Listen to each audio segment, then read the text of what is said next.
The Internet of Information enabled the creation of a new asset class, data.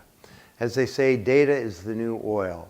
This asset class may be more important than previous asset classes like land under the agrarian age or industrial plant under the industrial age. Heck, Walter Wriston 25 years ago said that information about money is becoming more important than the money itself.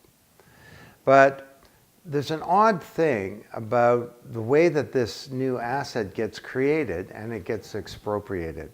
That users, people, in their role as individuals and also in organizations, generate all this data, but it gets captured asymmetrically by a very small group of companies. You could call them data frackers, sort of like you frack with oil and gas, you drive steam into the ground. It's horizontal mining. Well, big social media companies, search engines, and specialized data companies are capturing this resource. And it seems like we've all agreed to this Faustian bargain that we use their tools, and in exchange they get to keep the wealth of the digital age. And perhaps an analogy that may be a little bit extreme can be helpful. You know, back in the agrarian age, before there was capitalism all around the world, we had an economic system called feudalism. And people didn't work for a salary or a wage. They were tied to the land. And they grew stuff, or they did animal husbandry or whatever. And they would give all of that to the feudal lord, except a small percent that they got to keep to themselves. Well, in some ways, if you think about it, we kind of have a digital feudalism today. We create this wealth, but someone else, because of the way it's all set up, gets to keep it. So at the Blockchain Research Institute, we believe that through blockchain, we can perhaps achieve a new promise of the digital economy, that we can enable the creators of this wealth to be able to retain it more. And solving a big problem we have in society where we have growing economies but declining prosperity. We have wealth creation, but the middle class is shrinking. So how can that occur? How do we get beyond this data free-for-all where there's no accountability and for those inevitable occasions when our data is stored in centralized servers is subject to security breach as well? Well, we think through blockchain we are at the dawn of a new era, and the world of big data will be turned on its head fast and furiously. And blockchain is really giving individuals a mechanism to derive value from the data that they generate. And this trend is really in its very early days. So the technology has provided a framework for new business models of the future, the kind that offer the incentives necessary for mass migration to new networks. So what will come to a swift end, however, is the notion that corporations can collect or mine our data with impunity.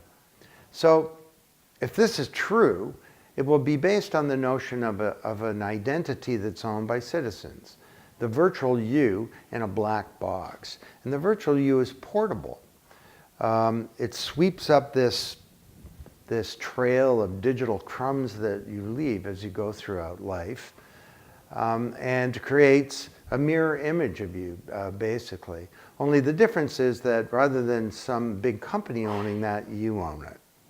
And it means that the traditional companies that have been based on a data model are going to have to rethink how their business operates and how they're going to get access to data. So how will organizations get data in ways that respect consumer privacy, where the consumer owns the data? And how can they apply it to building their businesses? In what ways will organizations react with consumers on these new incentive-driven blockchain-based platforms? These questions were foundational to our research on blockchain and big data. And we're pretty convinced that this is sort of a groundbreaking idea because big data is being turned on its head, and that's going to affect many big organizations, but it'll also affect each of us. So we've got a great project leader to conduct this work.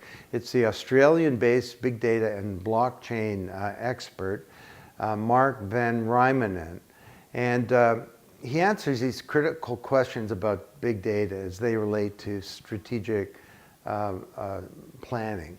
And his report really details both the incumbents and the new market entrants who are leading the big data transformation on blockchain, and in which ways.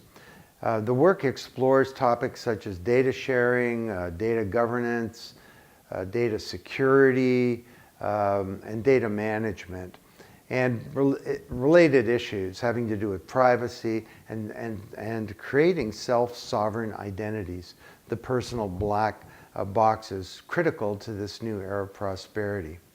So this is the dawn of a new era in big data, and one which is characterized by a new class of company called a data broker. And we've had data brokers in the past, but these are the people who are going to negotiate with each of us and with our identities to get access to the data, and on our terms, and quite possibly where it's monetized for each of us. And this is a world where brands can engage directly with consumers and also bypass these intermediaries if they want. So I'm hopeful the report will help every organization that collects or uses data understand this transformation and really plan for the road ahead.